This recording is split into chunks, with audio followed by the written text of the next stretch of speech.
I'm just going to say a few words at the beginning. There is a reception after this talk, which will be down in the Parkinson Court outside the Stanley and Aubrey Burton galleries, so everyone is welcome to come along to that afterwards. I'll say that John's chair in Critical Humanities is part of a larger initiative on the part of the school to promote the importance of work in the arts and humanities, both within academia and more publicly. And finally, I will introduce Sir Alan Langland, who's the VC of the University of Leeds, in case that had escaped anybody in this room, who is going to introduce John a little more formally. Sir Alan.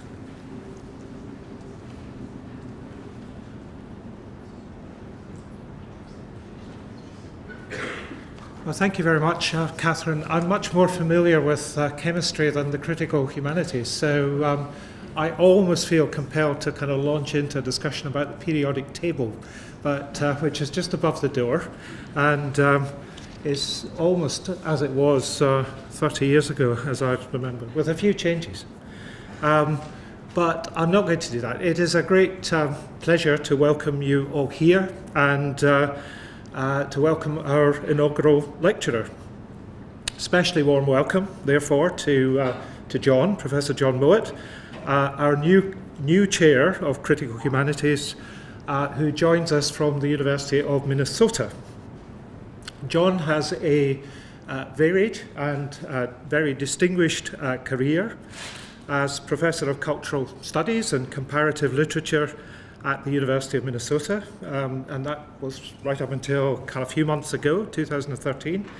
And then previously as co-director of the Interdisciplinary Centre for the Study of Global Change, a member of the School of Social Science at the Institute of Advanced Study at Princeton. He has, however, despite being based in the US, been a real friend of the University of Leeds over the years, and he now moves to be beyond a friend and will, I'm sure, become a great asset to the university in his new substantive appointment to the leadership chair. It seems to me that in the modern world, sometimes the public value of arts and humanities, and indeed social sciences, is defined by reference and sometimes by deference to other things. So people talk to me about their expertise in analysing the human and ethical implications of medical and scientific advances, about exploring the human and social impact of climate change, and international security. They talk to me about the work they've been doing to revise and improve public policy, and so the list goes on. I think this is all very well, but probably, in my view, much more important is to recognise that your work extends beyond the needs of the economy and beyond the conundrums of the day. And that it has to be there to underpin a continuous culture of open and informed debate, something clearly essential to a civilized and democratic society. The immediate past president of the British Academy, Adam Roberts, the current president, of course, a social scientist interested in climate change, but the immediate past president, Adam Roberts, used to argue, and I'm quoting him, the humanities explore what it means to be human, the words, the ideas, narratives, and the arts and artifacts that help us make sense of our lives and the world we live in, how we have created it, and how we have been created by it. And that's maybe a better definition for this afternoon, because I think John's lecture is very much in this spirit.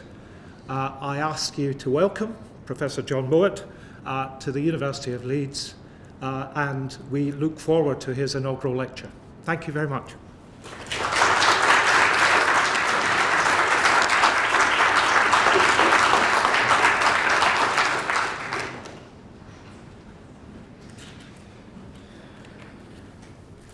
Can you hear me? Thank you, Sir Alan. Thank you, Catherine. Thank you all for coming. So, Mediating the Humanities. In the spring and summer across America, it is not uncommon to answer one's doorbell to find representatives, almost always at least two, of various religious denominations engaged in the venerable tradition of cold portage. The divulgence of my paganism usually brings our conversation to an abrupt close. But morbid curiosity prevents me from refusing the pamphlets being distributed. Whether dealing with Mormons or Jehovah's Witnesses, said pamphlets are typically festooned with pressing questions. The one that routinely, in fact never fails to attract my attention, because obviously enough it rebounds upon the colporteurs themselves, is, why are you here? Now I'm telling you this to elicit neither sympathy nor censure, but to underscore the fact that in the remarks that follow, I feel as though I will be implicitly responding to the question, why am I here? Having been asked to speak for about an hour, I will not, obviously enough, attempt to address this on the ontological or theological level. Better?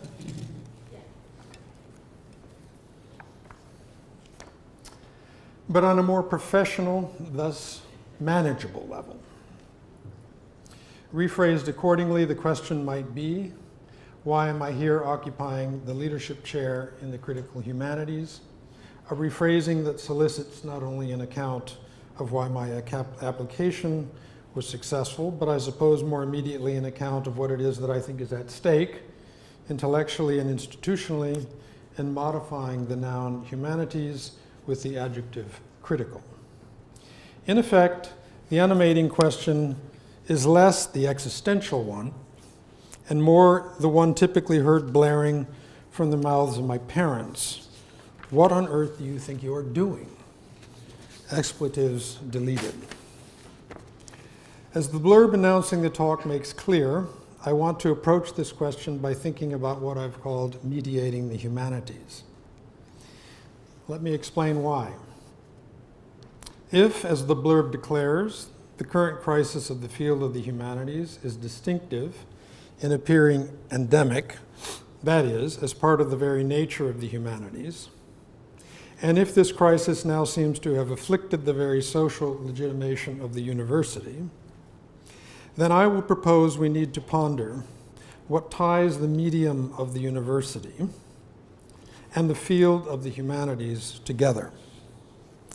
Thus, on a first pass, mediating the humanities wonders aloud about the nature of this medium.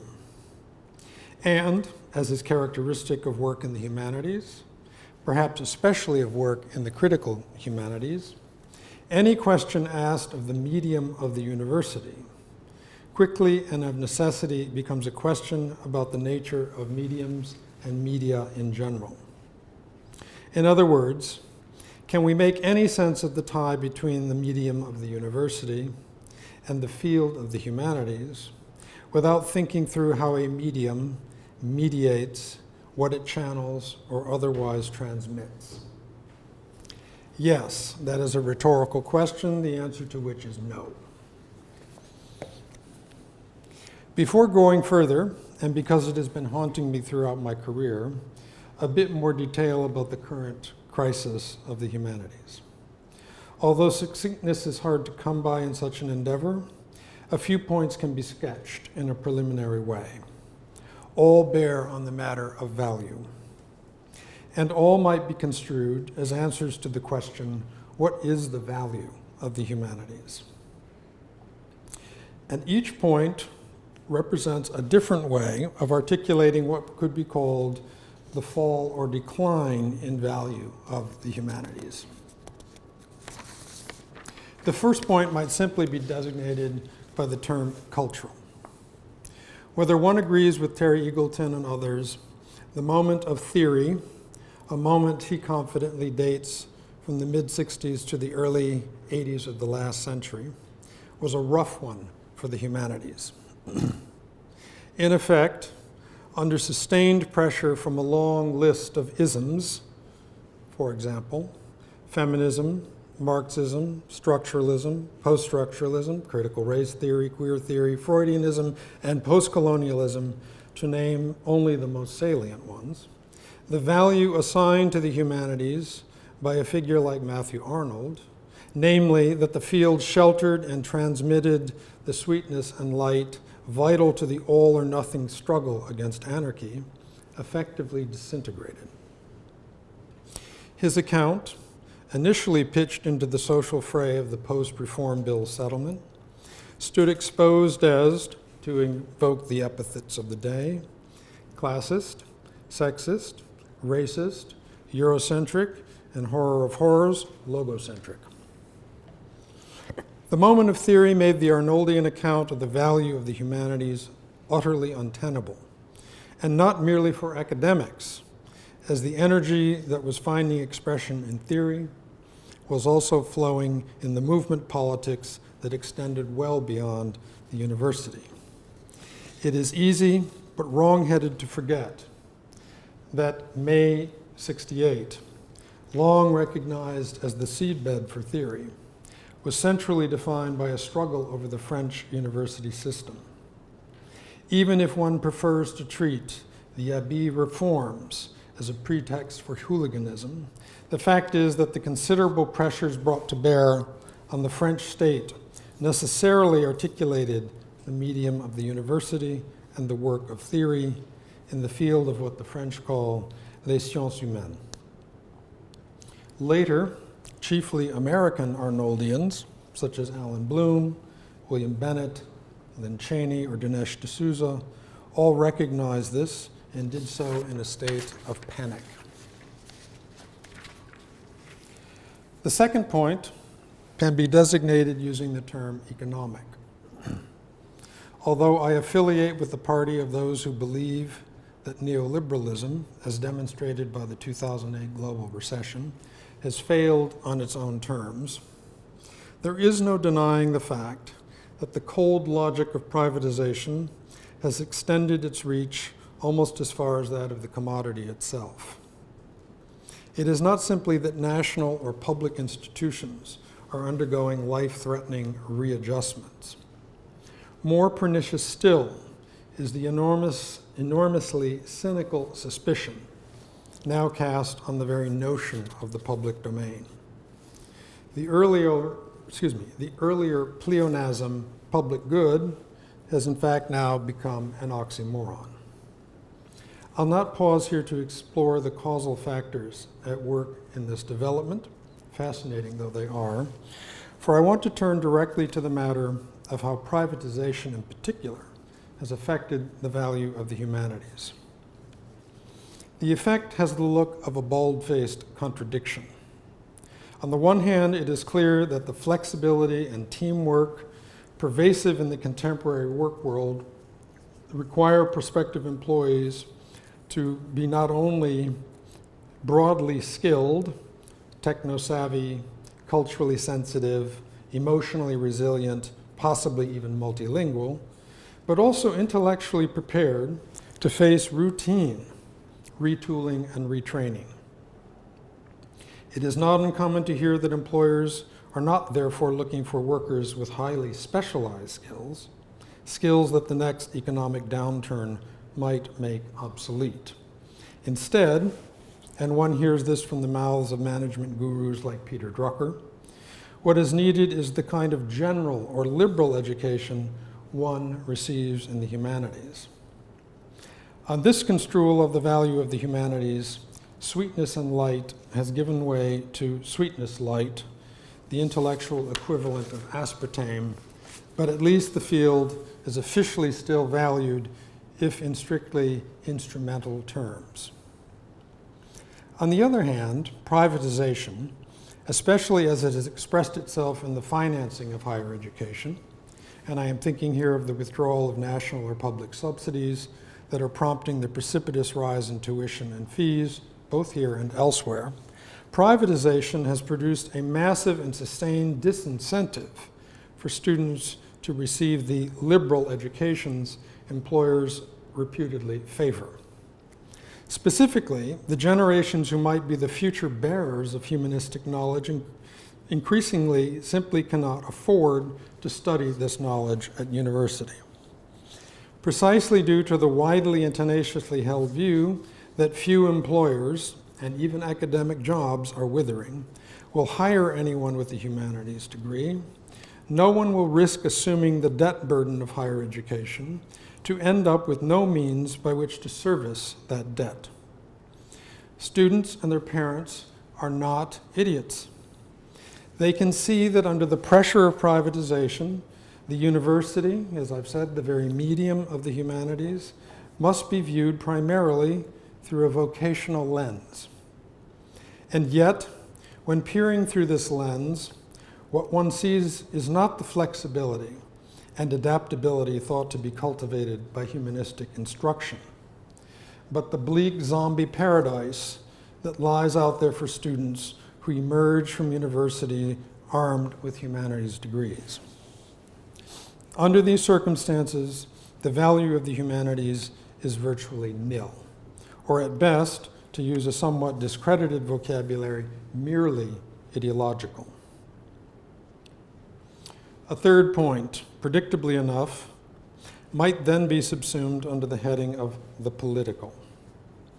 To flesh this out, even perfunctorily, one must introduce a distinction between politics, understood as the electoral struggle among various classes for control of the state apparatus.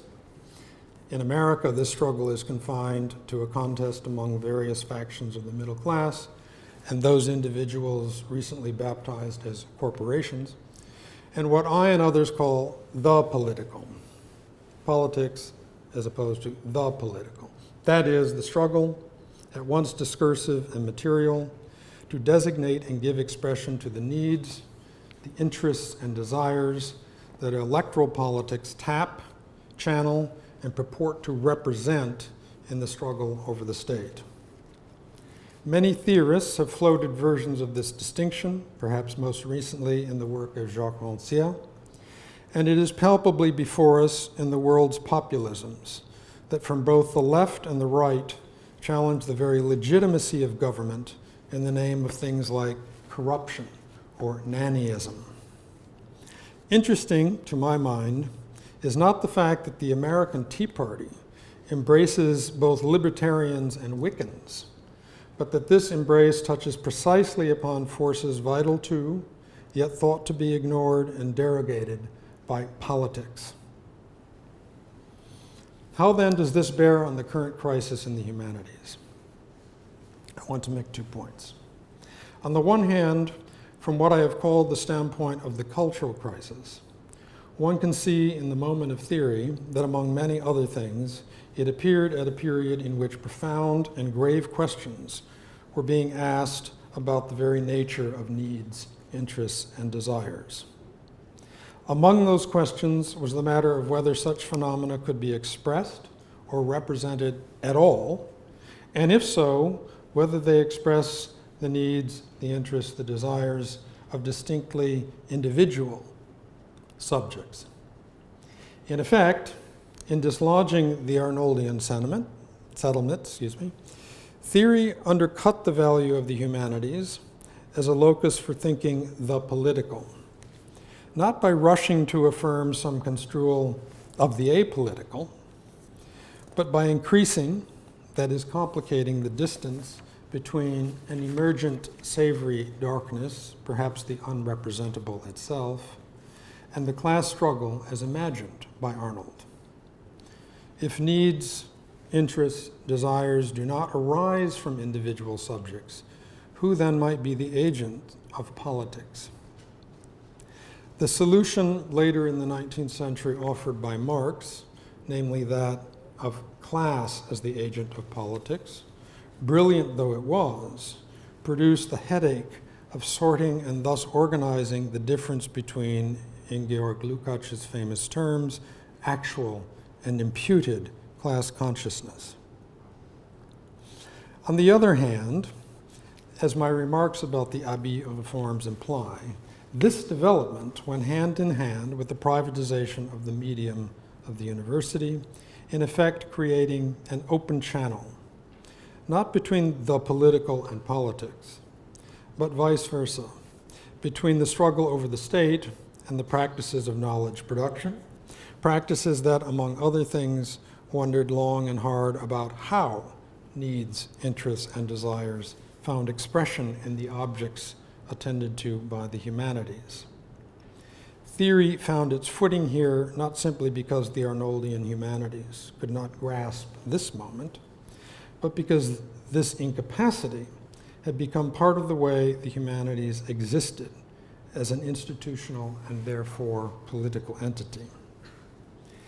Eagleton's hand-wringing notwithstanding, theory's moment endures because these crises, the cultural, the economic, and the political, are still working themselves out in the capitalist economies of the global north, and especially in the institutions of higher learning to be found there. If I've lingered over these points, it is because I wish now to say that one important way to understand what is meant by the expression critical humanities is in terms of the field's engagement with this account of its own genealogy.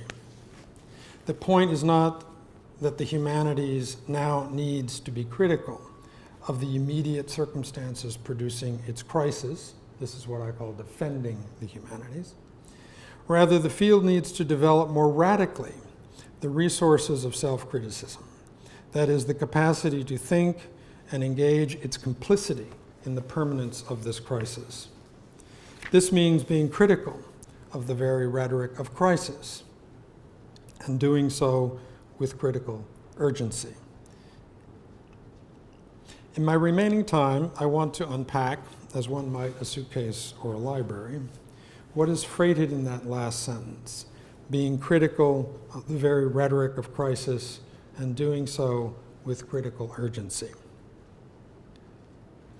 To proceed in a manner that stays in persistent, if not permanent, touch with the field of the humanities, I will boot up my green screen and juxtapose two texts on the digital workspace it creates.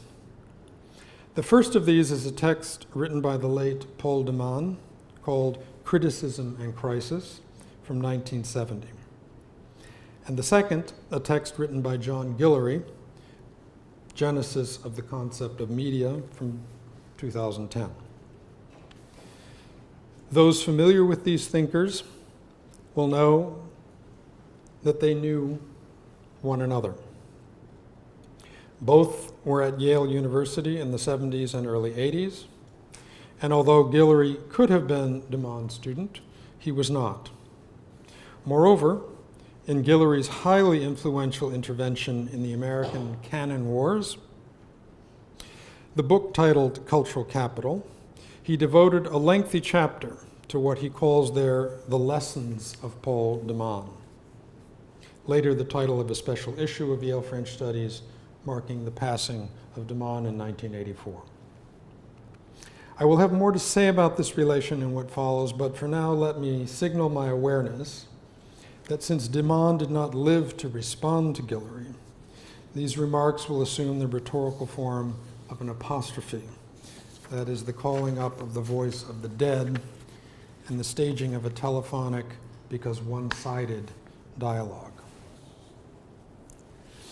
Personally fond of the circuitous and thus vaguely dramatic route, let me first then tell you about what is going on in Guillory's essay and why it matters to the topic of mediating the humanities and the rhetoric of crisis. Described with false modesty as a series of mere, quote, philological annotations, end quote, Guillory's essay builds through commentary on everyone from Aristotle and Bacon to Hegel and Peirce to a discussion of the wrenching exchange between Theodor Adorno and Walter Benjamin about the latter's proposed contribution to studies in philosophy and social science, his now justly influential On Some Motifs in Baudelaire. Adorno, having safely fled Nazism, writes Benjamin, still trapped in Europe, to explain that he has decided not to publish the essay on Baudelaire.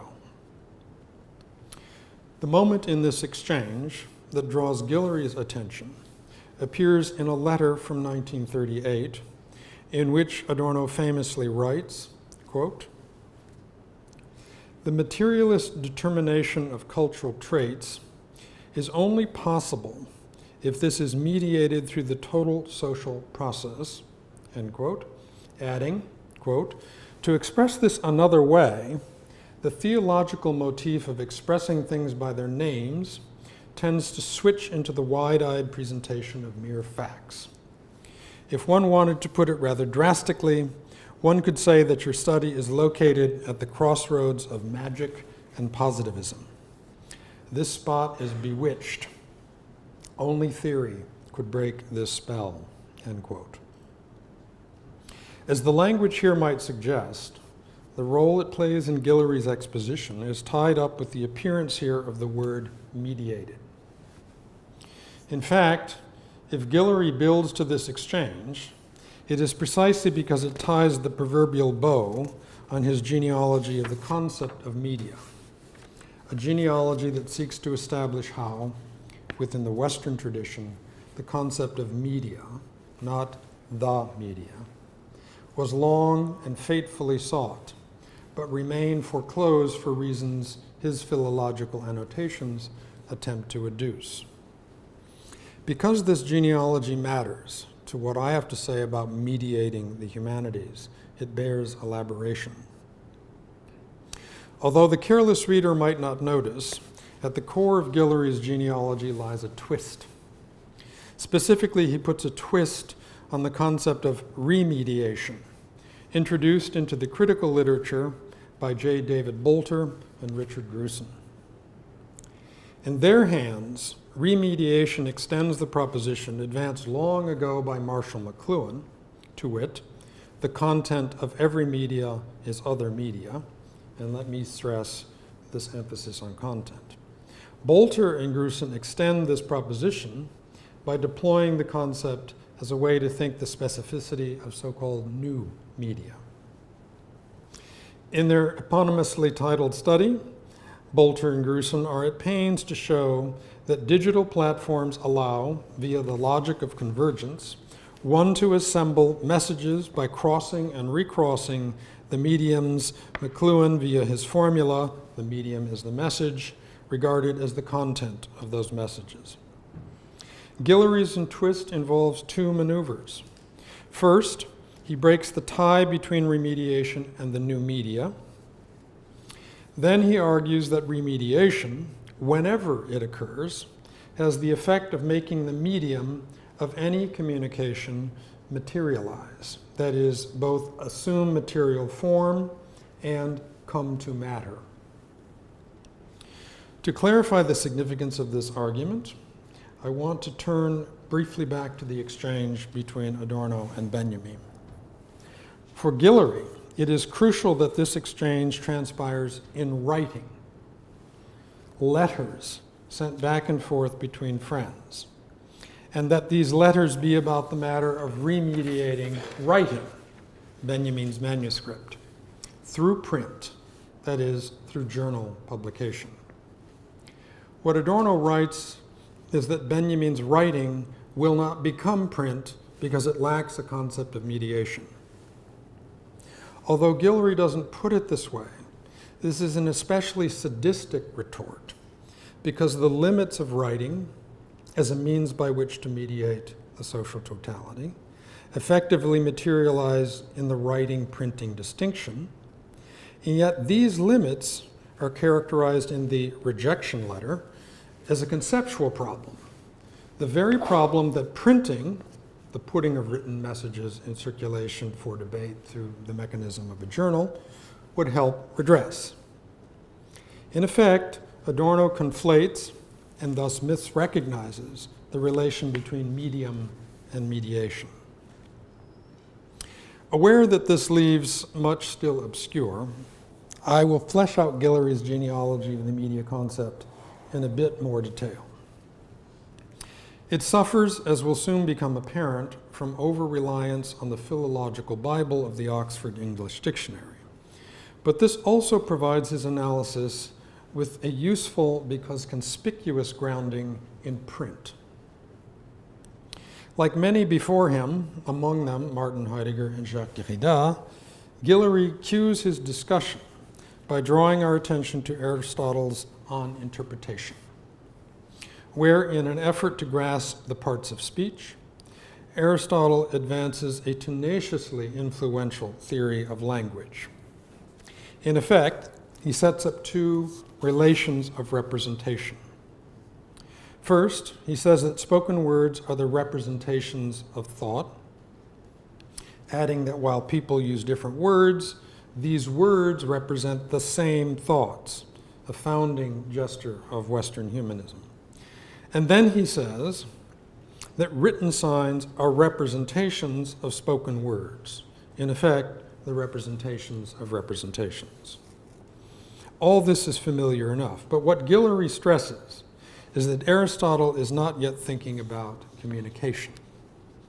He is, without saying as much, though through the implied remediation of speech by writing, drawing out, materializing the fact that language is a medium. It is a medium for thought, but not for communication as such. He is also hinting here at a nascent concept of the media, that is, the different means or sign systems by which the medium of language is expressed. But he's only hinting. For those familiar with Siegfried Zielinski's After the Media, where the question is posed, what were the media before the media? One can see that he and Guillory are, to use a formulation I will ask us to be more self-conscious about, on the same page. Note that Guillory is beginning to decorate his genealogical tryst with a series of terms that he will oppose in various ways: medium, media, representation, and communication. Language is in there. In fact, he purports to be tracing the reorientation of language toward the aim of communication, but in an oddly oblique way. As the very medium of philological annotation, he cannot avoid it, but a certain theoretical anxiety, precisely concerning a figure like de Man, interferes. More on this in due course. Crucial at this point, in an essay titled Genesis of the Media Concept, is the founding and thus enabling reduction of media to means. Guillory's point being, means is a term that can generally be contrasted to ends, and in the absence of a concept of communication, is a way to think the ends of either speaking or writing, one cannot have a proper concept resembling what is meant by the media.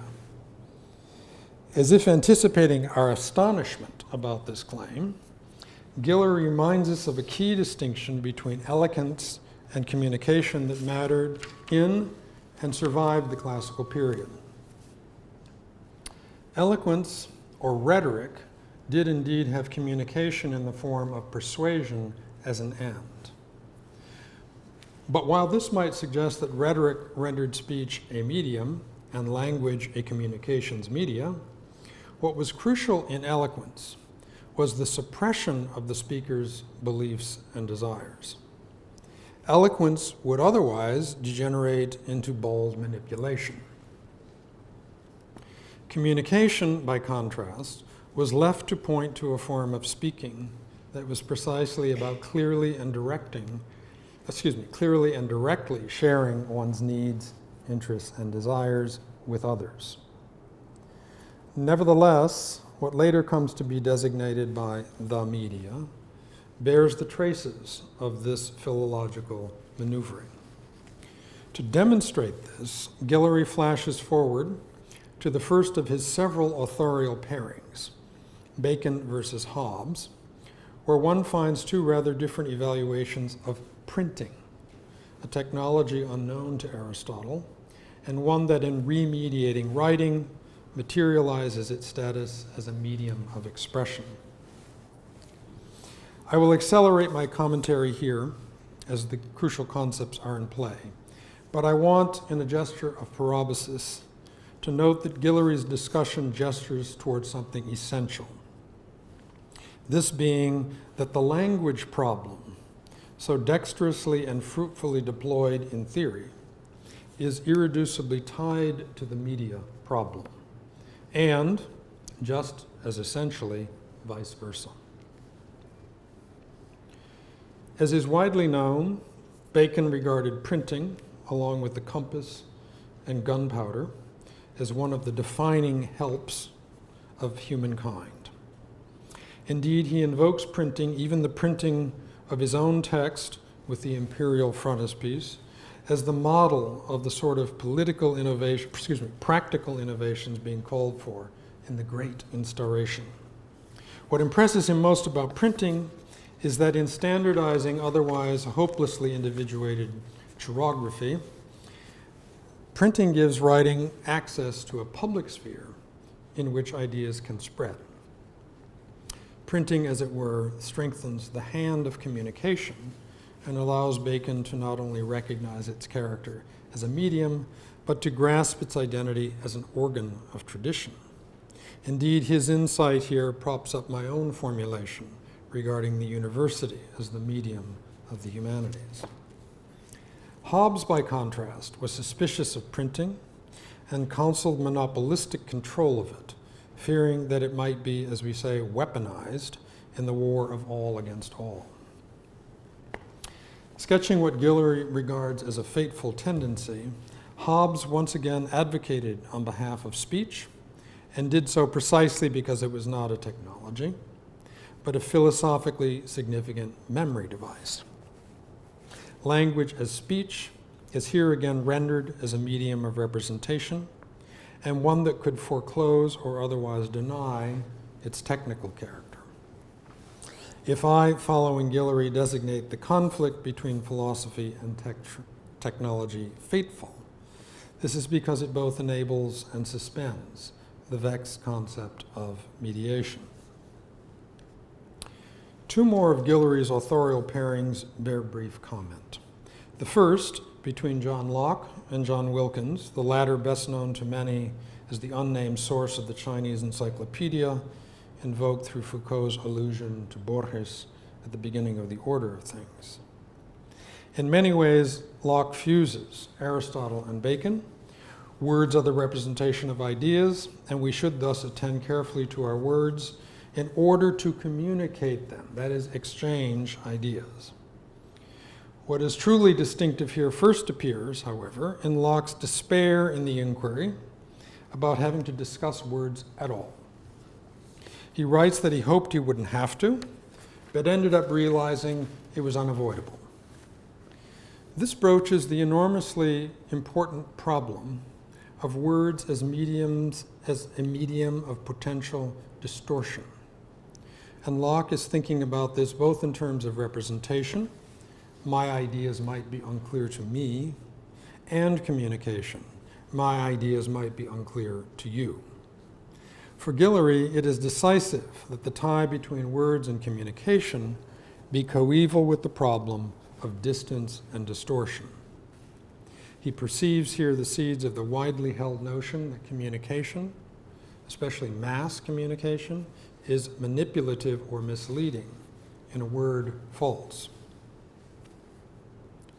Guillory draws on Wilkins, who actually predates Locke briefly, and specifically the little treatise entitled Mercury, to drive his point home. In this text, Wilkins, by insisting on the technological articulation of language, speech, and writing, invites his readers to consider the virtues of encrypted or coded messages that could, by virtue of this ciphered and thus compacted distortion, travel secretly over considerable distances, thus ultimately facilitating the exchange of ideas. A Hobbesian nemesis, if there ever was one. In insisting on the technological character of writing, printing, Wilkins brings out its character as a communications medium, but precisely by underscoring its intimate, perhaps even intrinsic relation to miscommunication, or at least misdirected communication. This face-off between language oriented toward communication and language not so oriented later plays itself out in Guillory's discussion of art, specifically poetry, and I will have occasion to comment on it. The final decisive authorial pairing, indeed the one that sets in motion the exchange of letters between Adorno and Benjamin, is that between Hegel and Charles Sanders Peirce. If I highlight this material, it is because it is here that Guillory situates the concept of mediation in his genealogy of the media.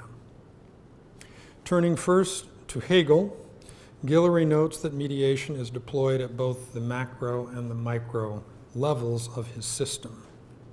In both cases, its long-established juridical denotation of reconciling alienated parties hovers in the semantic background. At the micrological level, Hegel uses mediation to describe how any two entities, and he uses both mathematical and alphabetical symbols, acquire their respective values through recursive definition. This is not that, that is not this. Mediation is then the very substance of what Hegel understands by dialectical reading. Macrologically, Hegel deploys mediation in a secularized but distinctly theological register, and I am thinking here of the figure of Christ, the Redeemer, the middleman of fallen humanity, to grasp the historical totality within and through which the conflict between being and knowing is mediated. Mediation stands forth here as a process, not an object, not even a quality, and a process in which the problems of representation or communication fall into place within a dynamic system thought to be universal in scale and scope.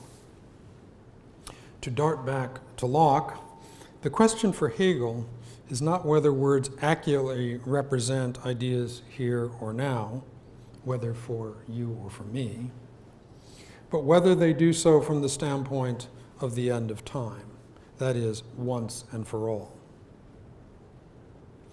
Although keen to deprive Peirce of his dibs on semiotic, Locke beats him to it, actually, what Guillory stresses is that despite Peirce's utterly ambivalent relation to Hegel, reading him as if plucking petals from a daisy, I love him not, despite this, Peirce's theory of general semiosis is an important extension of the Hegelian concept of mediation, both micro and macrologically. Famously, in contrast to Saussure's doubly articulated sign, Peirce insists on a triadic structure, a structure that builds mediation in the form of a sign, the interpretant, that mediates the relation between two others into the very nature of the sign. In Hegel, this role is played by the teleological force of time itself, whereas for Peirce, this force arises from the spacing within the triadic sign it mediates. Mediation does not result from the work of time. It is the source of the human experience of time for Peirce. Macrologically, Peirce extrapolates the theory of general semiosis as a form of logical socialism. That is, the totality is nothing more than the social process wherein beings, largely though not exclusively human, communicate about, as the early Wittgenstein put it, what is the case. Unlike Hegel, Peirce accepts the possibility, he called it fallibilism, that we may never actually know what is the case. Be that as it may, Guillory stresses that in Peirce's hands, mediation becomes communication, or put differently, that the social totality, even if impossibly incomplete, is communication. A view that Guillory sees as the stimulus, his word, behind what came to be known after World War II as structuralism, whether in the guise of Norbert Wiener or Claude Lévi-Strauss. What earlier I referred to as the fateful misalignment between philosophy and the history of technology, now actively being redressed by Bernard Stiegler, Bruno Latour, and many others, expresses itself in the fact that although Peirce develops a rigorous conception of mediation, he lacks utterly any concept of media and communications media in particular. In effect, it is this legacy, or at least its logic, that Guillory discerns at work in the writing past each other of Adorno and Benjamin. As melodramatic terms such as fateful and writing past might suggest, Guillory's text closes with a few elegiac, even mournful words about the current instauration of what he calls the cultural disciplines and what I refer to as the humanities. One of his themes I concur with, namely the importance of displacing the problematic of representation with that of mediation.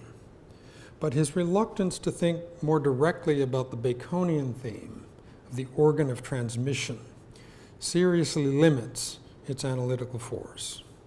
Moreover, the unspoken but presumed context of crisis, precisely because unspoken, might be said to fuel what I have characterized as his reluctance in ways that invite reflection. Here, then, I wish to drop de Man's little essay onto my green screen. In the interest of full disclosure, there is a trapdoor or wormhole between these pieces that renders them, as André Breton might have said, vases communicants, communicating vessels. That wormhole is the figure of Stéphane Mallarmé. When earlier I invoked the right of return to the problem of distorted or ciphered communication, it was with Guillory's discussion of Mallarmé in mind. Elaborating on the distinction first drawn by John Stuart Mill between eloquence, words meant to be heard, and poetry, words meant to be overheard, Guillory retells the story initially told by Paul Valéry about a conversation between the painter Degas and his friend Mallarmé. Apparently, after drinks one evening, Degas turned to the poet and complained that he was truly struggling to write poems, adding that he had plenty of ideas, but he just couldn't get them down on paper. To which Mallarmé acidly replied, "My dear Degas, you do not write poems with ideas. You write them with words." As my early summary might suggest, this attracts Guillory's attention because it underscores the notion of writing as a medium, not for ideas, but for the very materiality of language, and if it resonates with the problem of communication, it does so by grasping how what we might very broadly call literary or aesthetic language resists communication by focusing itself on the work of the medium as such. Mallarmé enters de Man's essay, Criticism and Crisis, in the opening paragraph. There, de Man recounts the poet's 1894 visit to Oxford, where he was invited to comment on the state of French poetry at the time. In a lecture titled La musique et les lettres, Mallarmé is quoted as having announced an event, something that had never happened before, by saying, "On a touché au vers," translated by de Man as, quote, "They," here meaning the French, including, among others, Mallarmé, "they have tampered with the rules of verse." One might wish to quibble here. For my part, the French homonym of verse and worm holds special interest. But de Man is surely right to stress that the poet is here designating what might be called, if not an event, then something very much like a crisis. Asked to address the topic of music and writing, Mallarmé, in one chamber of the very heart of British higher education and the home address of Guillory's source material, is moved to declare that a certain practice of poetry has come to an end. What de Man notes here is that Mallarmé is more fundamentally marking the fact that French poetry is, at the end of the 19th century, structured by a hinge suggesting that the closure, resulting from a certain way of writing poetry, perhaps with the ideas that Degas had too many of, has opened onto an outside, an after, that marks the hinge as a moment not so much of crisis, but of critique. Emboldened by the Mallarmé story, de Man applies its lesson to the then contemporary, remember 1970, scene in literary criticism, proposing straightforwardly enough that the then prevailing winds seem to be suggesting that on a touché à la critique, that is, that we have tampered with the rules of criticism, thereby plunging the entire practice into crisis. This is almost a decade before the formation of the so-called Yale School, where Derrida's work initiated its sustained impact on the American academic scene, but it's clearly responding to the rhetoric of crisis that greeted the critical practice of scholars like de Man, his colleagues J. Hillis Miller and Jeffrey Hartman, all figures thought to represent barbarians at the gates of the cultural disciplines, to reinvoke Guillory's expression. Put differently, this is the moment of the onset of the theory wars invoked in my opening paragraphs, and thought now to be over, as in irrelevant, if we are to believe Eagleton, Mary Poovey, and many others. Now, before declaring myself on the theory wars, let me remind you that my mashup of Guillory and de Man is designed to cast the available light upon the formulation, quote, being critical of the very rhetoric of crisis and doing so with critical urgency, end quote. As important steps relevant to this task are taken by de Man, I want to briefly retrace them. Those familiar with de Man's essay will recall that it winds around to the startling formulation that the social sciences, sociology, anthropology, linguistics, etc., characterized by de Man as having overtaken philosophy's influence on literary criticism, had all in the 70s assumed a properly literary character. In fact, he ends his essay by saying that literature ought to figure at the very absent center of the concerns of social scientists. While true that de Man, well known for his embrace of rhetorical reading, was given to hyperbole, his earlier steps in the essay actually attempt to earn this blinding insight. For me, there are two decisive moments that deserve summary. The first concerns the relation between criticism and crisis. De Man's goal here is to slowly edge his readers away from the rather commonsensical, if controversial, notion that a particular practice of criticism might be in crisis, to the more provocative claim that, quote, all true criticism occurs in the mode of crisis, end quote. As you will have surmised, this formulation will come to matter to me in thinking about what might constitute a critical humanities. So how does de Man argue this point? If I have given you the impression that Mallarmé matters only in the opening of de Man's text, then I have misled. In fact, it is through persistent reference to the poet that de Man teases out what is at stake in his notion of true criticism. Specifically, what he finds in Mallarmé's formulations about poetry, notably in a very short little piece called The Crisis of Verse, is, on the one hand, an insistence on the radical character of crisis. For de Man, Mallarmé is not simply floating the idea of deploying new or different rules for the creation of poetry. And what makes Mallarmé's insight radical for de Man is that he is asking after the very condition of possibility for the writing of poetry. In effect, calling for poetry to engage itself in a demystifying form of self-reflection. This authorizes a critical stance that puts poetry in crisis because it probes the very genesis of poetic writing. In this, Mallarmé embraces what de Man wants to call true criticism. That is, criticism that seizes its object in a state of crisis. On the other hand, the radical character of crisis goes hand in hand with a certain form of deflection. Another feature of Mallarmé's remarks that intrigues de Man is his tendency to situate the crisis of verse in the work of poets, with few exceptions, now forgotten.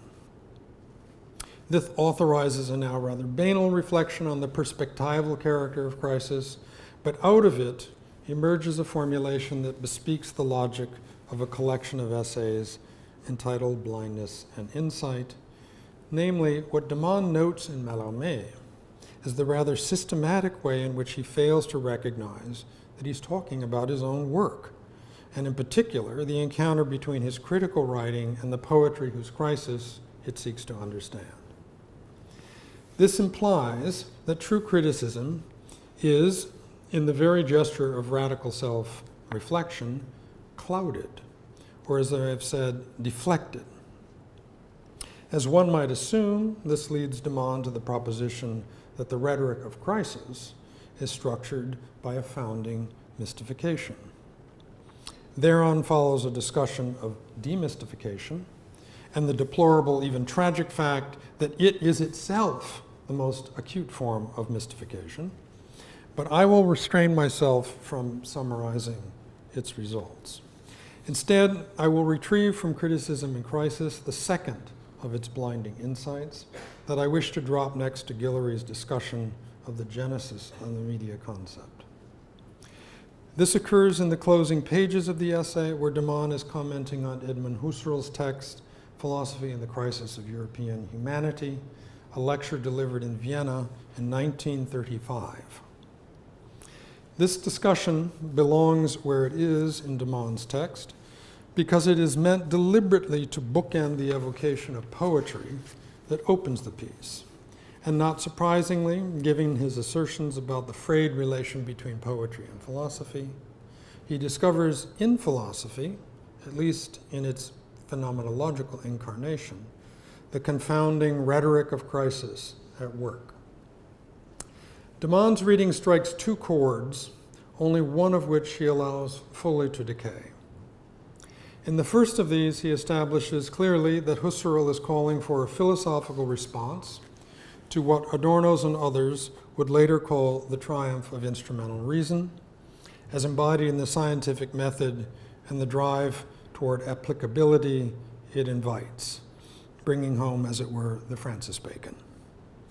This response takes the form of a radical interrogation of the founding assumptions of philosophy, including, of course, its abreaction to science. This, de Man observes, brings Husserl into direct alignment with Mallarmé. Both stress the need to yoke crisis and critical self-reflection.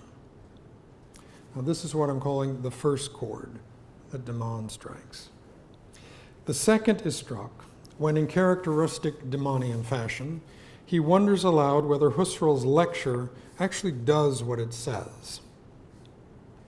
You'll not be surprised to learn that he answers in the negative and offers as the explanation the logic of blindness and insight. Specifically, de Man post-it notes the frequent recurrence of the words crisis and European in Husserl's lecture, and, reminding us of the date, 1935, asks whether Husserl's call for critical self-interrogation actually extends down to the vexed spot where Europe and crisis converge. What he concludes is that Husserl is utterly blind, and forgive the ableism there, to what we now routinely refer to as the Eurocentric character of his project, and this at the very moment when Europe, in the form of Nazi Germany and fascist Italy, is posed to enlighten itself to death. In effect, Husserl fails to grasp the enabling tie between the project of radical demystification and the essence of Occidentalism. Europe rather hubristically thinks it is the one place on earth where thought can get to the root of things. This criticism seems entirely right to me, and it appears almost a decade before Orientalism, but I have described this chord as not being allowed to decay because it invites a step not taken by de Man, the step that would involve our wondering aloud whether de Man himself is doing what he is saying. His own text, is it truly absorbing the implications of its blinding insights? You will be relieved to hear that this question now marks the turn onto the final leg of what I have to say. There is still, however, some distance to cover.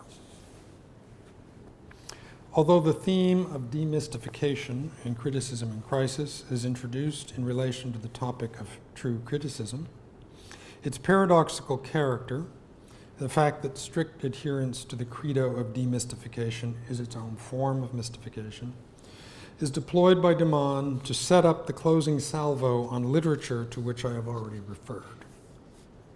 Specifically, demystification surfaces as de Man thinks about how the turn to the social sciences in continental criticism has complicated, perhaps even overturned, a prevailing and largely romantic conception of literature. Since the language of his analysis matters in what follows, I will cite from his text. Tying off his discussion of Husserl's appeal to philosophy as an authentic critical language, de Man writes, quote, "Similarly, demystifying critics are in fact asserting the privileged status of literature as an authentic language, but withdrawing from the implications by cutting themselves off from the source from which they receive their insight. For the statement about language, that sign and meaning can never coincide, is precisely what is taken for granted in the kind of language we call literary. Literature, unlike everyday language, begins on the far side of this knowledge. It is the only form of language free from the fallacy of unmediated expression. All of us know this, although we know it in the misleading way of a wishful assertion of the opposite. Yet the truth emerges in the foreknowledge we possess of the true nature of literature when we refer to it as fiction, italicized in the original," end quote. Before commenting on its substance, I note that in the closing sentence of the passage, de Man twice invokes the truth deconstructive critics are routinely said to deny, suggesting at a bare minimum that the concept of truth that they have recourse to is perhaps more subtle than their detractors typically acknowledge. But why settle down on this passage? As you might have guessed, it is here that de Man steps into his own blind alley, and it is my hope that the recurrent motif of the green screen in my remarks has alerted you to this. Repeating the move made earlier by Guillory when commenting on the motif of mediation in the epistolary exchange between Adorno and Benjamin, I want to draw attention to the word unmediated in de Man's formulation. The passage cited is not the only place in Criticism in Crisis where the term matters. Indeed, it figures centrally in his discussion of the demystification of literature effected when critics began to insist that it behaved in the same unruly way that everyday language did. That this authorized the annexation of literature by structural linguistics and its attendant abandonment of the expressive subject is one way that de Man flags the significance of the unmediated. In a nutshell, what appears in the abandonment of the expressive subject is not an absence, but a presence structured by mediation. Thus, in the passage cited earlier, the fallacy of unmediated expression, about which literature is especially savvy, refers to this motif as a presence mediated by and through language. This is well and good, but what this insight costs de Man is his inability to see or hear the concept of mediation in his evocation of unmediated expression. A bit like Aristotle, Hobbes, and Locke, de Man is fixing his critical gaze on the encounter between consciousness and its means of expression, treating language as an agency, effectively without materialization other than the heterogeneity introduced into experience by its operation. Guillory, of course, had attempted to compensate for this general problem, but through a rather feckless evocation of stimulus as the concept through which to think how rhetorical reading, de Man's hallmark, belonged to or with the experience mediated by the advent of what we now call the media. In short, what one senses here is the same dilemma diagnosed by de Man and Husserl, namely the recursive and corrosive effects of thinking crisis without really coming to terms with its radicality. Literature and everyday language do not blur anywhere except in the mechanism of optical mediation, the conditions all blurring as such. Put differently, while de Man was known to have watched television, the American situation comedy All in the Family in particular, he saw only what was on television, but not the television. A final point then about the passage from de Man, but one that restates the preceding argument in somewhat riskier terms. Famously, the passage ends with a characterization of the essential tie between literature and fiction. De Man evokes the Homeric scene of Helen weaving the tale in which she figures as an actant.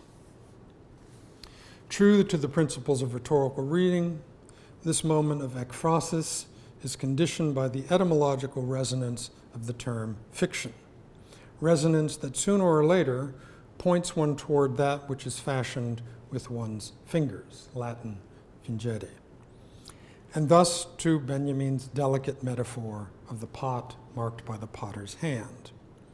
In Homer, there is a decidedly matrixial incarnation of this element, in that it is through the flickering fingers of a woman that the hinge between fiction and fact is woven and unwoven.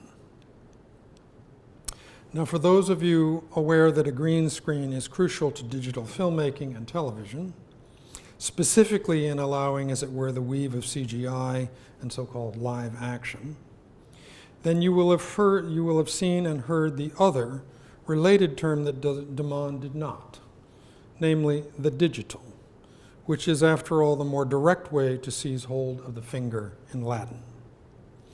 To my mind, as we have intimated, this is a different way in which the criticism whose rules have been tampered with by the likes of de Man misses, and necessarily misses, its encounter with the emergent concept of the media. That said, there is something here that deserves stating, and stating forcefully. Namely, that in a certain sense, what we call the humanities has always already been digital, but precisely in ways that a digital humanities, when it is concerned with matters of archiving content in openly accessible ways, rather than with the intricate and far-reaching consequences of what Michael Hart and Antonio Negri call mediatized subjectivity, willfully, and I would say fatefully, ignores. Elsewhere, namely in the research talk I gave here as part of my job interview, on the one hand and the other, I have tried to establish how the value of the humanities might be indexed to the encounter therein between the hand and the work of the human. I thus authorize myself to leave the point at that. But having returned to my starting point, how I got here, and the pressing matter of what on earth I am doing, let me close by attempting to mix down some of the lessons of the foregoing. To begin with, in my thinking about the critical humanities, I've been guided by de Man's notion that all true criticism takes place in the mode of crisis, a formulation that grounds criticism not in some new system of methodological rules, but in the mode of radical self-questioning.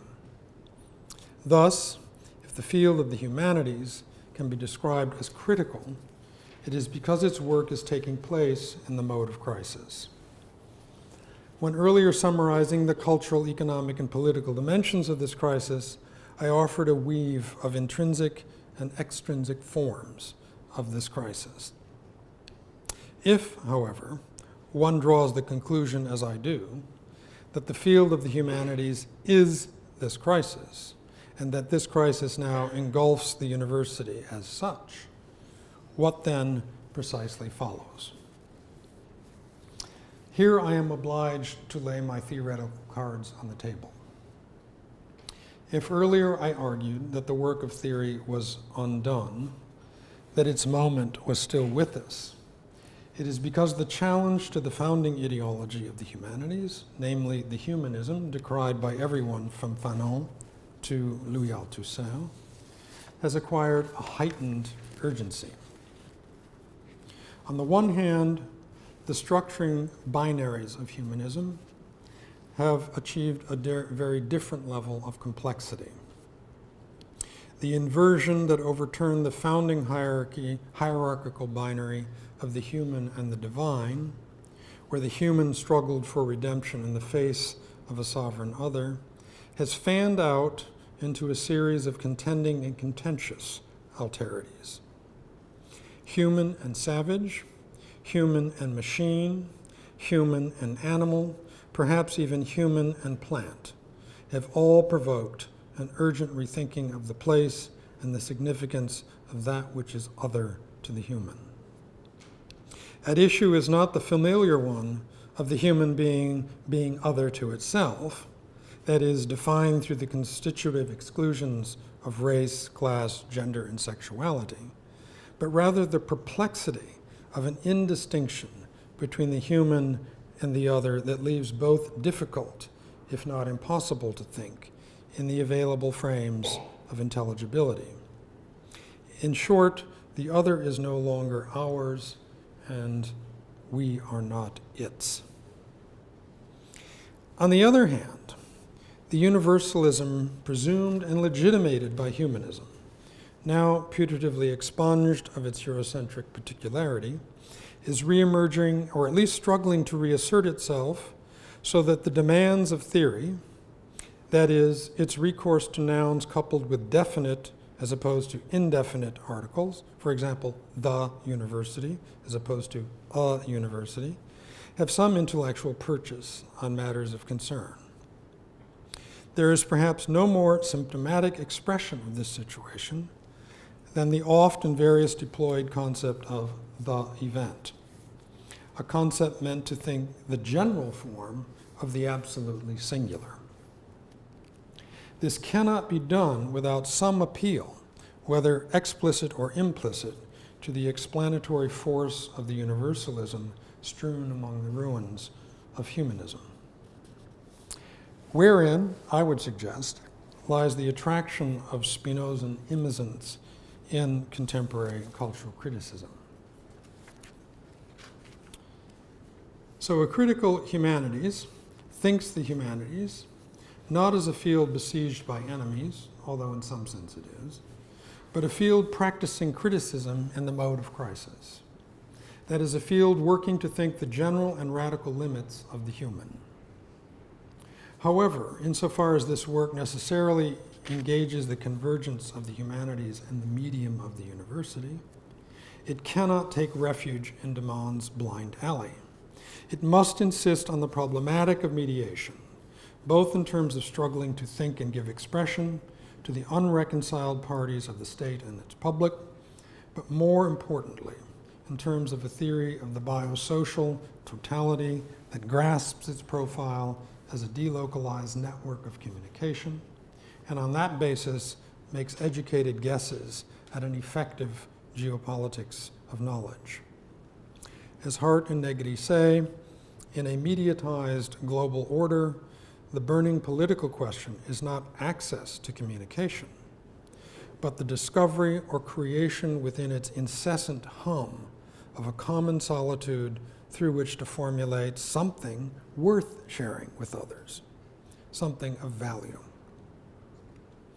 Time will not permit a consideration of how or whether the academic fields of cinema, media, or communication studies have confronted this challenge, but it is my hunch that all disciplines struggling to theorize the radical mediation of the human, including certain of the life sciences, define a leading edge or tendency within the humanities, an edge that recognizes in the mood of anxious anticipation that what they are becoming, the future these thought experiments are struggling to prepare for, is part and parcel of a deep structural repurposing of the university itself.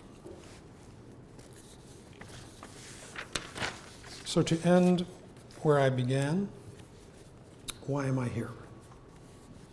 To say all of this on video, in your presence, with you.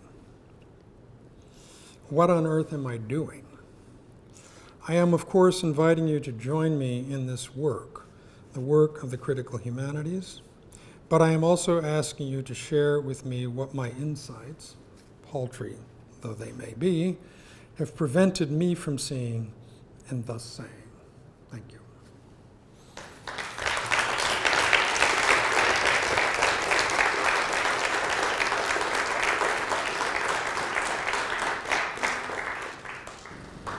Thank you, John, for that wonderful lecture. We have about half an hour or so for questions, so let me open the floor for questions.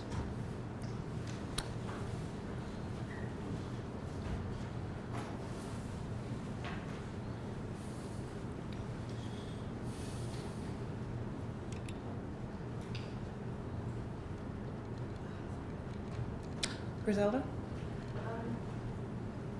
Thank you very much, John. I'm kind of found myself more grounded myself. Here, just a second. Good. Thank you very much.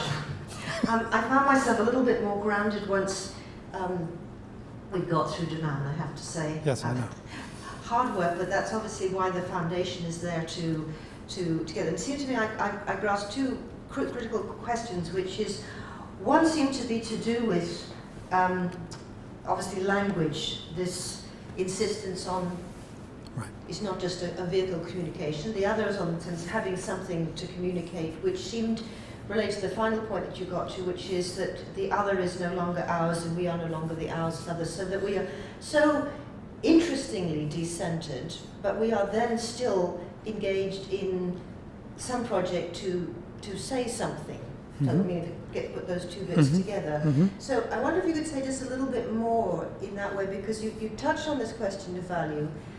How does it relate to, I suppose, what we all do in art history and art and cultural studies, particularly, which is just discussing the students, what position are we to make certain kinds of judgments nowadays, which is this question, what is worth saying? How do you defend the saying of certain things, i.e. certain kinds of areas and practices? So I grant you that you pushed us away from being frightened humanities people saying, oh, they're all after us, to say, oh, gosh, it's a fantastic area to go into. But it's that question of the going beyond our safety zone into the biosciences and into this relationship with things we can no longer call others, they just are, the world we are part of.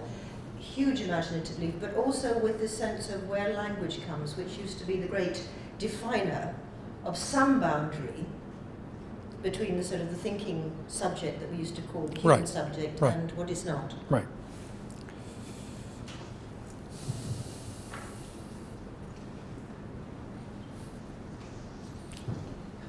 I think this is the equivalent of lighting a cigarette. No, I think there are several things to say. One has to do with the language problem. I do feel that one of the things that's important about pointing to the specific limits of the way Aristotle thought about this question involves recognizing that a kind of mindful working through of what language involves complicates this idea that while we may all have different words and different sign systems to write those words down, we all have the same ideas. I think that that's a very interesting point to put some pressure on. Maybe language, when pushed far enough, teaches us that that's a dubious proposition. And I don't think it needs to devolve into a kind of multicultural pluralism. I think that there's a sense here in which what we're trying to acknowledge is the way in which language invites us, provokes us to consider that there are real gulfs and gaps that are not inhibitions, but are provocations to, as I was saying, communicate. Right. Now, I do also want to take up this issue of what does it mean to try to find the space to say something. Certainly one of the things that we also learned in putting the kind of pressure I was just summarizing on language is that there are many things capable of expression, and language is one of them. And that strikes me as also an important insight. Right? It's not just that we're talking about some sort of a sign system that gives expression to vocal forms. We're talking about media of expression. And that's something that I believe the Demonian project in a certain way forecloses, doesn't open itself up to. And I was trying to draw attention to the way in which I think this manifests itself in his thinking around this problem of what he understands by unmediated expression. What he's thinking of is the idea that an image speaks to us immediately. And he's trying to draw attention to the fact that that's a romantic account of how meaning occurs. Well, what if you think of the image differently? Think of it as not being capable of that kind of immediate expressivity, but in fact requiring a tutelage, an ability to read, to process what images are doing. So it seems to me a lot of different things might be said here about what language might mean. What does it mean to give up on a certain kind of fixation with its materiality of a sort that I think is no longer terribly interesting. But I think too we have this problem, you point to it directly, of, well, what would it mean in light of all that to try to think of something that might be worth saying? What is of value here? Now, I have been trying to get at this by exploring how it is that I think work in the humanities produces value. And I don't think of that as something that is necessarily about things of significance, but how does it, in much the same way that Marx was trying to puzzle out, how is it that making something produces value, which is inadequately expressed through its price? I think the humanities, are in a sense poised at a very similar point. And that is to say, they're thinking about making things and not wanting to confuse what is being made with their price. And that value that's being produced there, Marx wanted to call it its use value, I think ought to be explored further in the context of what I'm calling the critical humanities as a way to stop feeling ashamed of what we do and start insisting upon its importance. Now, the last little bit you asked about has to do with, this idea of finding the means by which to communicate whatever it is that we may wish to say about value or anything else. And I just, here, I'm very attracted to this idea that Foucault is developing in his late lectures, parousia, the courage to speak out. This is, I think, something that the humanities need to embrace. It's not that you are sure that you have something to say. It's that you have the courage to keep searching for it. And that, to me, is where we need to start thinking about, within this general hum of the mediatized world, where do we find the space to carry out this form of parousia that isn't about dictating to others what it is that we wish them to hear. It's about trying to explore rigorously amongst ourselves what might be worth saying. I don't know that we know that, but we're at least honest about it. and we have the courage to be honest about it.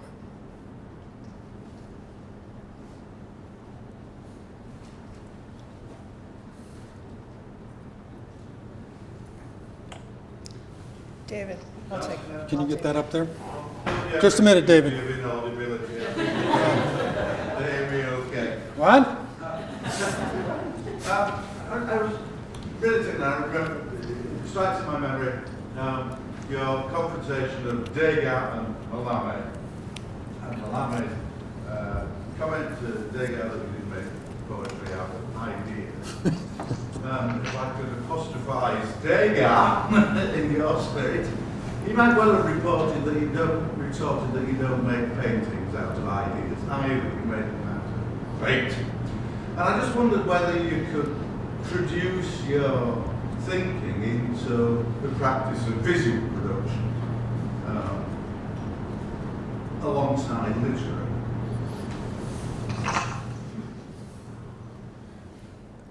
People do accuse me of not being audible, so I'm going to use this. Of course.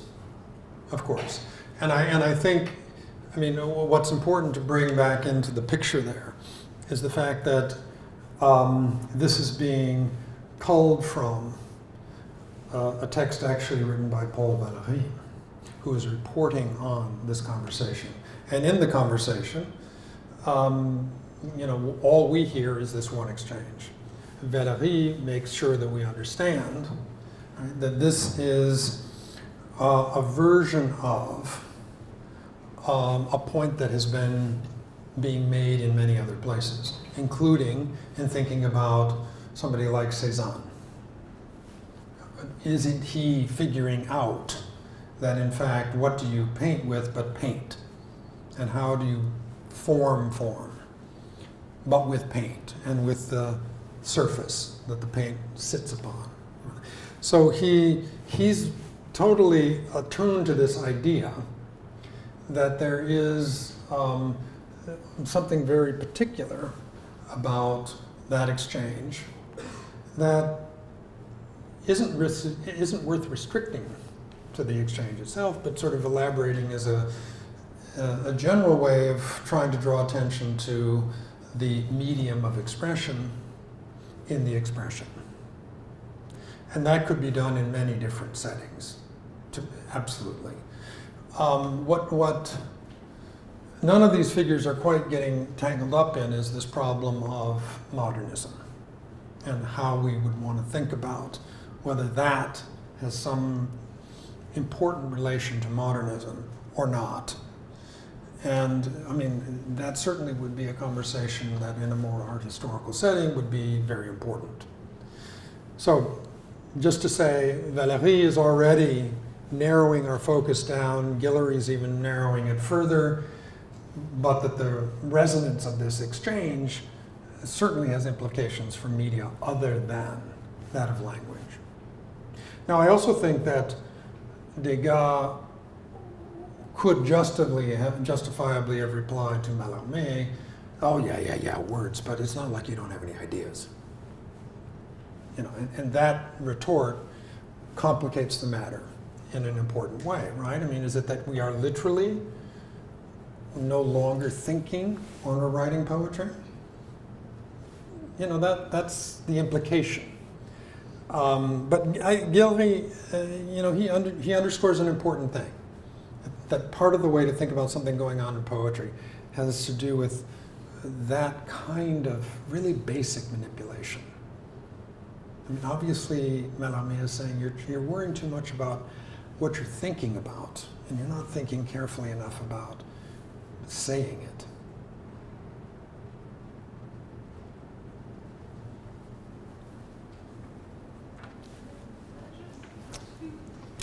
I think we're going to, yeah. May I ask your opinion?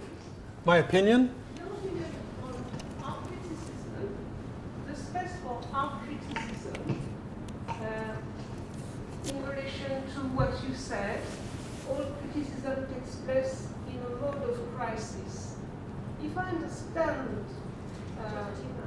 If I understand some of the conclusion of your explanation, the space for critical thinking, or in fact in art for the creative art, would remain with the possibility to define new modalities that are focused on the medium one uses. That is, if one is a writer on language itself. But if one of us is a theoretical thinker, language is not just the one medium one uses. If one is a novelist, yes.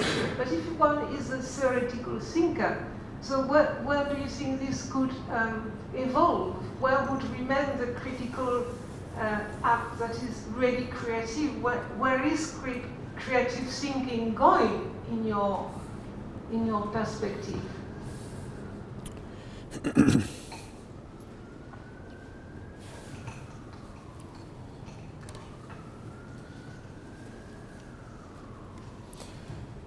Well, for one thing, with regard to theory, I do think that that is a form of writing.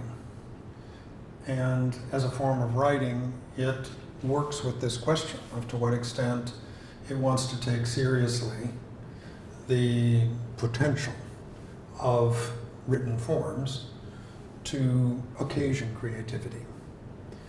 I also agree with your point, however, that there are a lot of theoretical practices that don't take form in writing. I would say that that's actually one of the important ways in which this question of paying attention to media is very interesting, right? To think about in what ways other media can convey issues that might be of theoretical import, including import on the level of in what way is the medium itself generating the creative process or creative insight even. So I guess I want to answer the where is critical or creative thinking going by coming back to what I was saying about the humanities and the constraints of the human. It seems to me where it's going is on that interstice between the human and the other, but now, as I was saying, not its other, but the other, in a way that is very wide-ranging, happening in lots of different media, lots of different disciplines, and that seems to me to be where we see an awful lot of exciting artwork being done, a lot of interesting writing, whether theoretical or in the form of a novel, as you're suggesting. To me, that is how you would point at it, designate it. What makes it creative, right? I mean, part of that has to do with what kinds of agreements, as Peirce would say, we have come to about what that means. We share certain assumptions about novelty, tradition, etc. And when we sense that those are being challenged, we might well then want to say, well, that was creative in a way that this other thing was merely a repetition or a replication. We have lived through the period during which repetition has become creative. Right? I mean, so it's not that that's an easy differentiation. But I guess when we get down to what makes something creative, it has a lot to do with, as I say, these agreements we have come to about work, interpretation, judgment. Those are the places where we fight over these questions. All I'm trying to say is that in the humanities, I think there's a new kind of pressure being applied to that conversation. And it has to do with this problematization of the human as such. Can you shout? Yeah. I'm really interested in this. Can people hear him? This idea of the value of brought up, the language by which that value is explained or articulated. So I've spent most of the last couple of years looking at how students describe the value of what they're doing whilst at university, the way the university, strategy, maths, and so forth describe the value of humanities students. And I suppose, interestingly, in relation to your early part of your lecture about how employers describe the value of humanities students when they become graduates. Now, of course, the language is different in each case. In students' terms, you often get the language of excitement, discovery, interest. The language of the Faculty of Arts, you get the language of critique, analysis, self-reflection. And employers tend to look at the, to use the phrases that you mentioned about flexibility, problem solving, these more functional and instrumental. Now, one of the supposed crises of the humanities is that our way of describing the value of humanities has become colonised by the language of employability and universal strategy, which tends to favour the functionalist way of describing that value. So I was just wondering whether you think it actually matters whether that language is becoming more common, the language of creative problem solving and acting as ambassadors for the university, or whether the actual behaviour of humanities students and the activity and creativity of humanities students stays relatively consistent or protected from that language, in the sense that perhaps it doesn't matter so much the language by which humanities is being described changes. It's just that actually those activities might be valuable for their own sake, in whatever context they're passing through, so that we don't have to worry too much about the language by which humanities graduates and students are being described. Well, I would begin by saying that I think that the language, as you put it, that is colonizing our discussion of this is very important. Certainly one of the huge insights of post-colonial studies within the humanities is that the language within which an interaction is transacted is essential.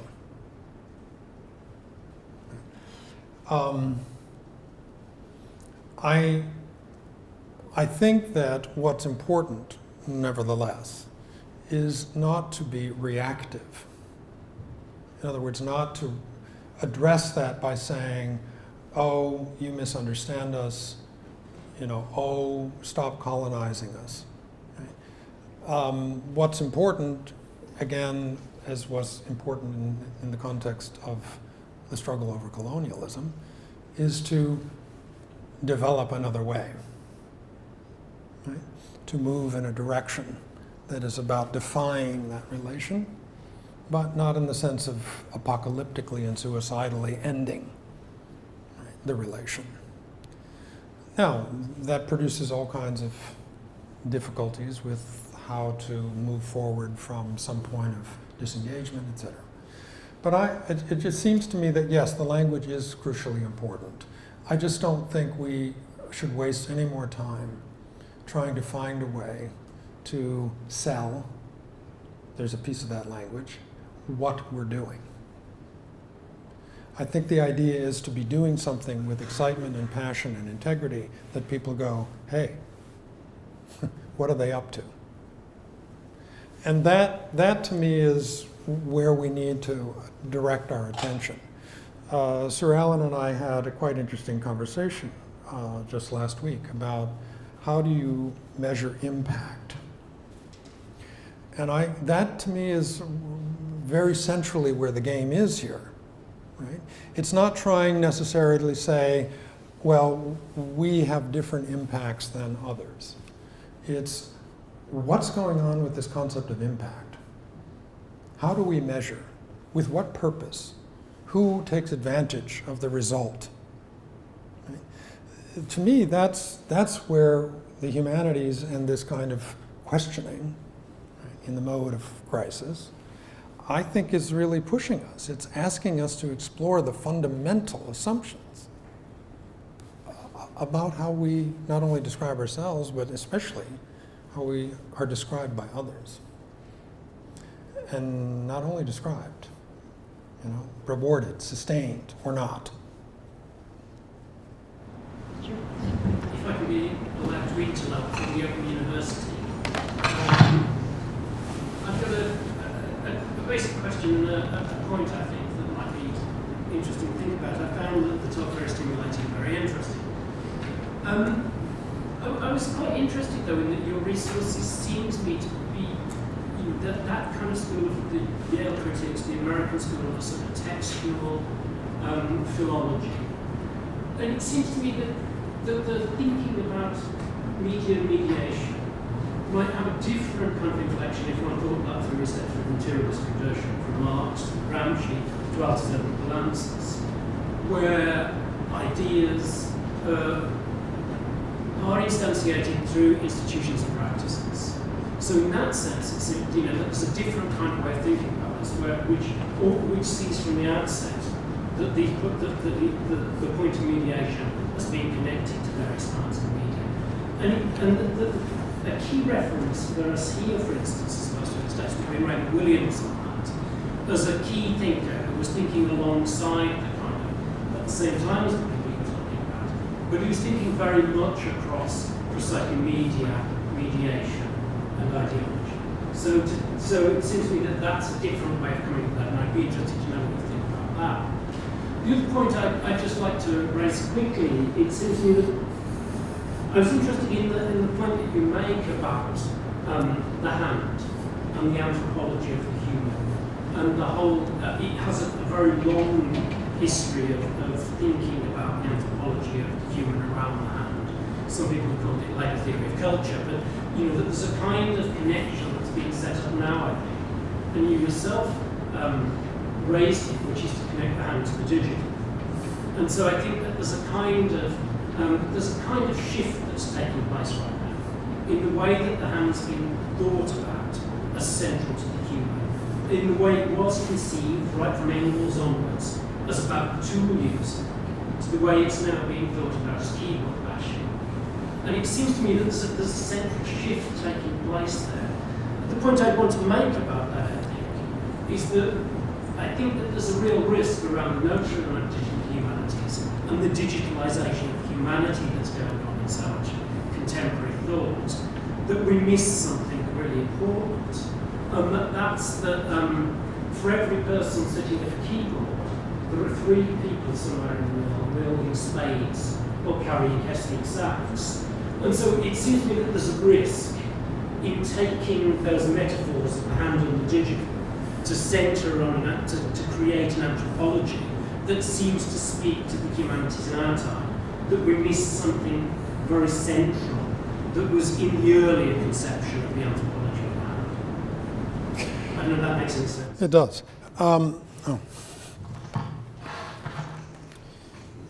So the second part first. In that lecture that I refer to at the end here, on the one hand and the other, what I tried to do there is precisely to pick up on the Engels conversation, and what it gets you to immediately, of course, is labor. And what I think I disagree with you about in your summary of what's going on there is it's not so much that he's thinking about hand and tool. He's doing that. But he also very insistently talks about the hand as the means by which, through labor, the human comes to be. Right? It's not just tool use. It's self-genesis. Now that's what interests me about the hand. Right? This sense of it as being a means by which we think about the making of the human. And that's what I think we want to hang on to, even in this conversation about hands and digitality and what have you. That we need to be keeping track of this issue of labor, and we need to be keeping track of in what way the international division of labor is part of what we're dealing with in thinking about the doing and undoing of the human. So I'm completely with you on that front. And I think, one of the things that happens with the new media digitalization conversation is that it sort of breaks a connection that I think is very politically dangerous to break. Just in very simple terms, and your metaphor is a very apt one, there is labor that's taking place at a keyboard that's easy to misrecognize as not being labor, but which is part of an international division in which one recognizes very quickly that it is, and it's very differently valued, and why. I mean, those are things that seem to me to be important, but I'm going to say, and centrally part of what the critical humanities ought to be thinking about. Raymond Williams and that intellectual tradition. The only thing that I would really want to add here is that what's important, I think, is that there are in many of the thinkers that we associate with the sort of left intellectual heritage, there are, I think, very inadequate ways of thinking about the materialization of thought. And I think that some of the sort of textual literary problematic is helpful there.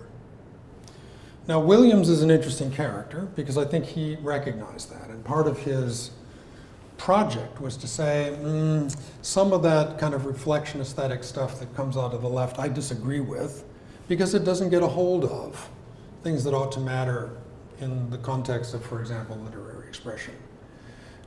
In this regard, I think he's quite fascinating as a figure in the left and in that tradition. And his little chapter in Keywords on mediation is an interesting discussion. And so it's not as though I'm trying to avoid him. For me, what I was trying to do is to sort of very tightly knit together two texts that opened out onto questions which they don't control. And this is an intellectual tradition in which teasing that out would be very fruitful. Yeah, can you shout? I'll try. Shout to me.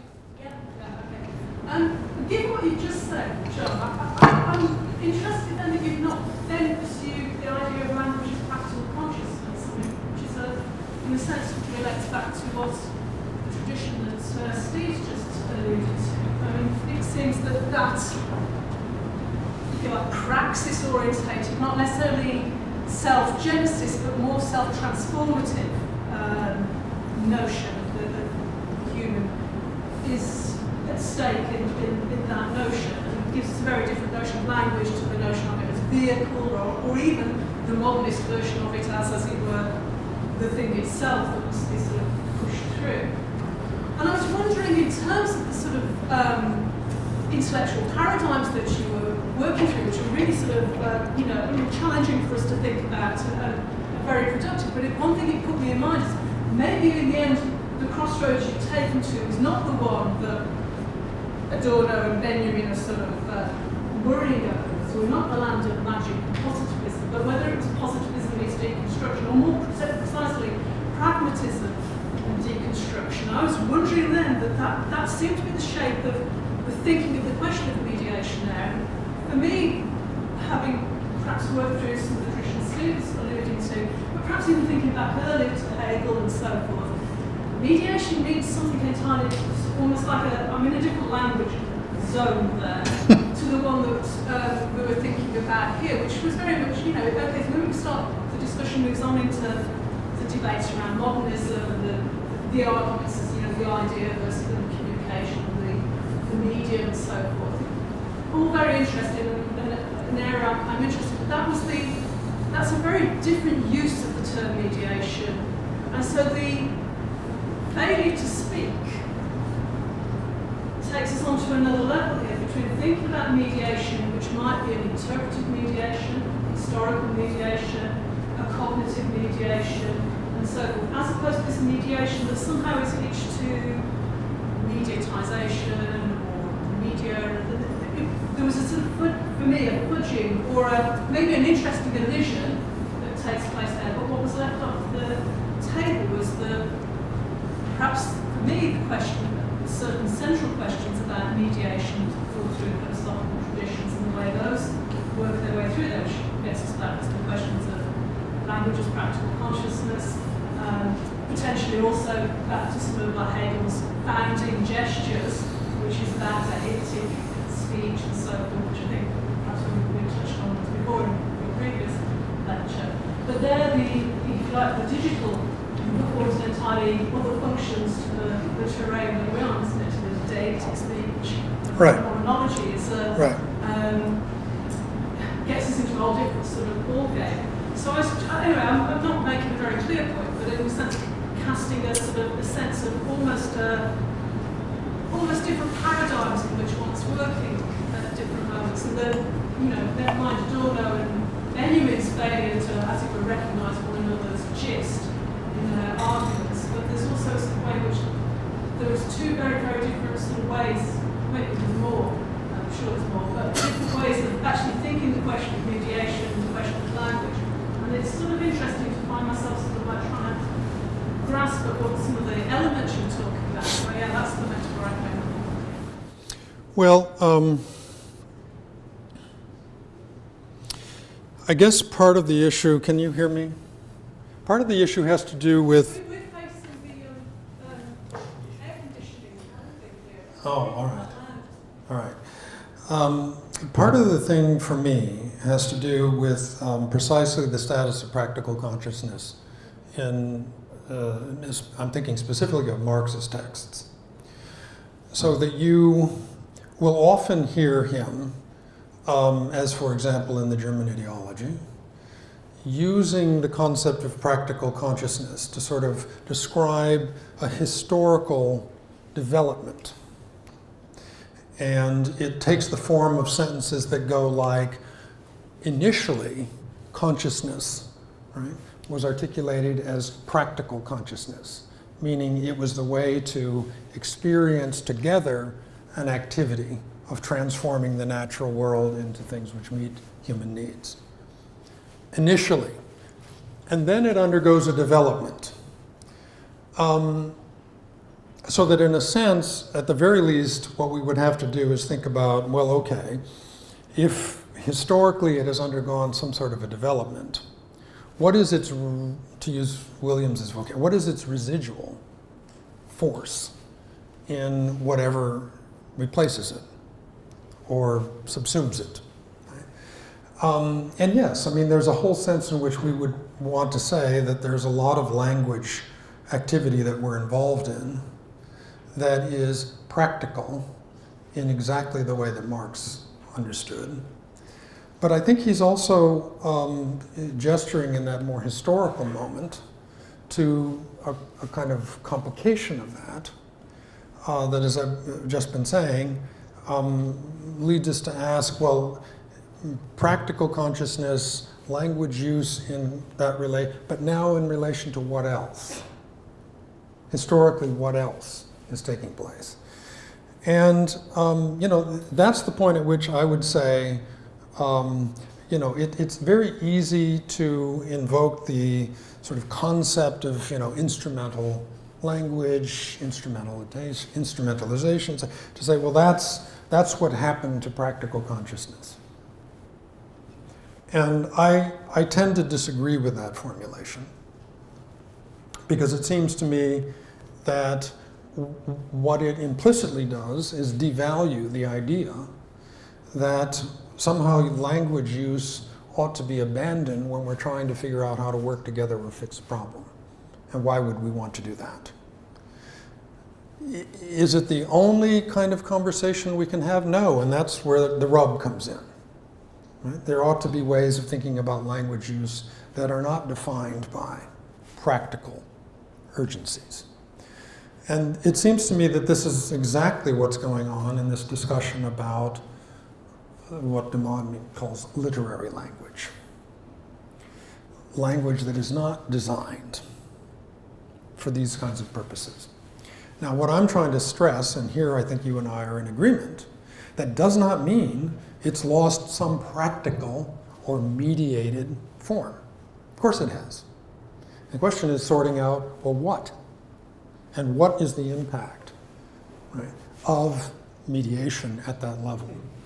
Now, the bigger point you're making about these different concepts of mediation, you're going to have to tell me more about that, because I think I think that what Hegel is trying to work out there is a way to think the social totality as something made meaningful to those who live it. It's not meaningful in itself. It's made meaningful through activity. Marx figured out, oh yes, through labor. But I think that that logic is already there in Hegel in terms of what mediation means. We're going to have to end there, Oh. but I'm sure John will be happy to talk further over wine and nibbly things. There's a reception co-hosted by the Stanley and Aubrey Burton Gallery down in the Parkinson Court outside the gallery. So I'll invite you all to come there, but please let's thank John once again. Thank you.